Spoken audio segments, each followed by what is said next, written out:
Hey everybody, and welcome to another Perry's Inside Scoop. Great to be back inside the Dome experience here in the football complex with Coach Babers. I'm Matt Park. Great to have you with us. Great to have Perry's back and some sense of normalcy, Coach. We did these from afar a year ago, and I'm sure in a football context, this is a breath of fresh air. Not quite all the way back, but game week, and it feels great. You know, it's good to get back to some normalcy and to be here with you, and let's see if we can erase that 2020 and do something new in 2021. Well, we've had a bowl or two of Perry's here over the summer and set to get into football season, and that's just it, right? 2020 was just so weird in so many ways. Obviously, it did not go well on the football field. When did it start this year to feel different and feel right?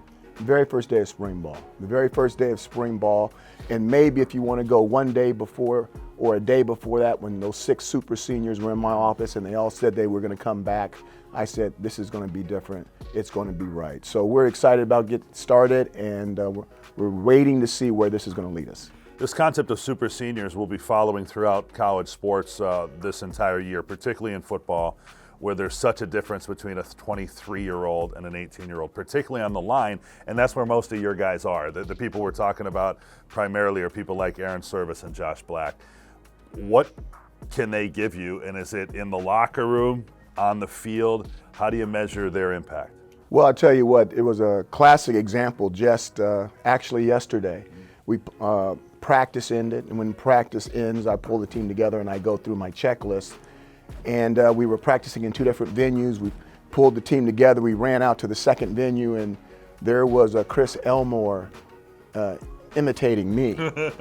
And I said, okay, you think you can do this? Well, let's see. So I go and take a knee like a player, and he stands in front of the team like myself and nails it to a T and asking instructions and things from the coaches. The coaches were giving him the information like he was the head coach, named the captain for this game, which I'm not going to say right now, and then closed it up with getting somebody to do the break. And I'm looking at him and I'm like, that was perfect. Now, he's also been here a while, but the whole mannerisms with me, myself, were, it was kind of embarrassing. So if you want to, he can do a really good me, and I'll co-sign it. I'll sign off on it. He did a hell of a job. He's a good one to jump off on here for a minute because it's an awesome personality, benefits clearly from that experience, and there's almost maybe some similarities to another guy we know about his college approach, playing a lot of different positions. Yours were a little more perimeter-oriented, running back, safety, special teams, etc.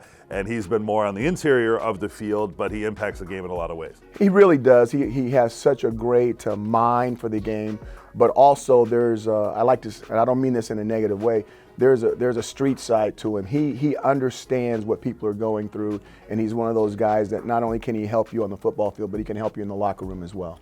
You know, you've been asked a million times about your quarterback in this offseason. Tommy DeVito didn't finish the year due to injury, came in as the incumbent and won the starting job with Garrett Schrader pushing him. Is it your goal to not be asked about it?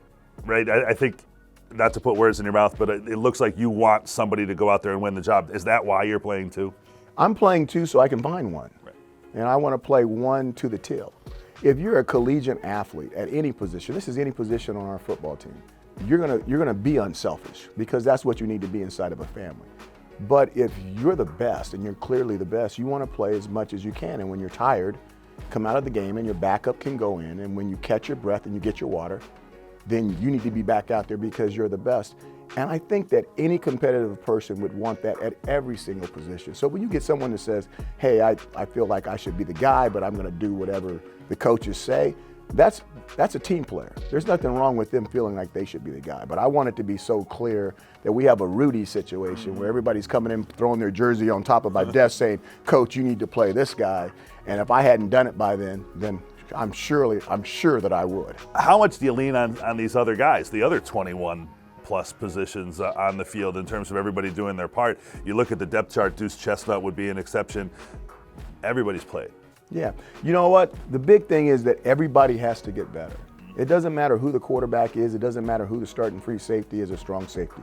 You can't win the game by yourself. So it's imperative that everybody improve their game, improve their style, and play to the utmost of their ability. All right, just a couple seconds here to close.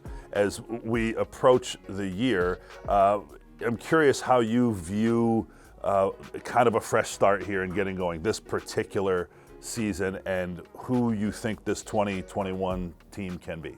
You know what? I'm not into the prediction part of it. Right. I think we have a clean slate. I feel good about this team because of what they've gone through, because of what we've all gone through. I feel more relaxed about this team than after the 10-3 season, because I just felt like too much, too fast, and once you get there, they don't understand how hard it is to stay there. And now, it's 2 years later, and we're starting our third year, okay? Let's get going. Let's get started. I feel better about this one. And let's see where we end up. Sure. Next week, we're going to be sitting here and we're going to be ramping up to a 3-game dome stand, particularly the first time with fans and all the excitement that surrounds the Rutgers game. It won't be very exciting unless you're 1-0, No. right? So how's it going to happen that you do that? I think the big thing is you want to make sure that you take care of the football. You win the turnover battle.